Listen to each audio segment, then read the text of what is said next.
25 সালের ভিতরে যদি আন্তর্জাতিক এবং জনগণের ভোট জনগণে দেবে, যদি এইটা করার না হয়, আজকে সচিবালয় আগুন লাগছে, এটা ভয়ের কিছু নয়। আগামীতে ওই যারা অন্তর্বর্তীকালীন সরকার আছে দেখতে পারবেন আগুন হয়তো সেখানেও লাগা শুরু হয়েছে। কারণ আজকে শেখ হাসিনার পতিত সেই স্বৈরাচারী কুলাঙ্গার কাদের মতো লোকেরা আপনার আশেপাশে ঘুরে বেড়াচ্ছে, ধনকল করছে এবং তাদের বাংলাদেশকে একটা সংকটে ফেলানোর জন্য চেষ্টা করছে। আমি পরিশেষে এই সরকারকে একটি বার্তাই দিচ্ছি, আমাদের ধৈর্যের পরীক্ষা নিয়ে না, আমাদেরকে রাজপথে নামতে বাধ্য করবেন না।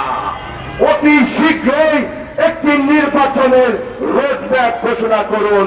বাংলাদেশের মানুষ তার ভোটের অধিকার ভোট দেওয়ার জন্য উদ্বুদ্ধ হয়ে আছে। মানে মানে বিদায় নেবেন, যৌক্তিক সংস্কারগুলো করুন। আপনাদেরকে এখানে আজীবনের জন্য বসানো হয় নাই। সংস্কার একটি চলমান প্রক্রিয়া। বাংলাদেশের সাথে সাথে সংস্কারগুলো আমরা করব। যখন যেটা প্রয়োজন হবে জনগণের সাথে আমরা সেই সকল সংস্কারগুলো করব। সংস্কার করে নির্বাচনকে সংস্কারের বিপরীতে হাজির করবেন না। আপনাদের এই আজকে টিকে থাকার ভিত আমরা যদি আপনাদের বিরুদ্ধে রাজপথে নামি, আপনাদেরও মনস্তব কিন্তু কাঁপবে, ভেঙে চুরে খান খান হয়ে যাবে। পরিশেষে আমি সকল জাতীয়তাবাদী শক্তি যারা আমরা এই ফ্যাসিস্ট বিরোধী আন্দোলনে ছিলাম, আমি তাদেরকে উদাত্ত ভাবে আহ্বান করব, কোন পাতানো ফাঁদে পা দেওয়া যাবে না। অনেক ষড়যন্ত্র হচ্ছে, অনেক হালুয়া রুটির লোক সামনে আপনাদেরকে দেখানো হবে, নতুন দল গঠনের পায়তারা চলছে, সেই বিষয়গুলো মাথায় রাখতে হবে।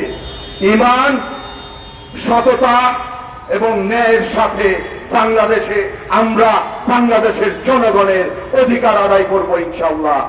জন আকাঙ্ক্ষাকে যদি আপনারা সঠিকভাবে মূল্যায়ন করতে ব্যর্থ হন, তাহলে এক ভয়াবহ পরিণতি এই দেশ এবং জাতির জন্য অপেক্ষা করছে।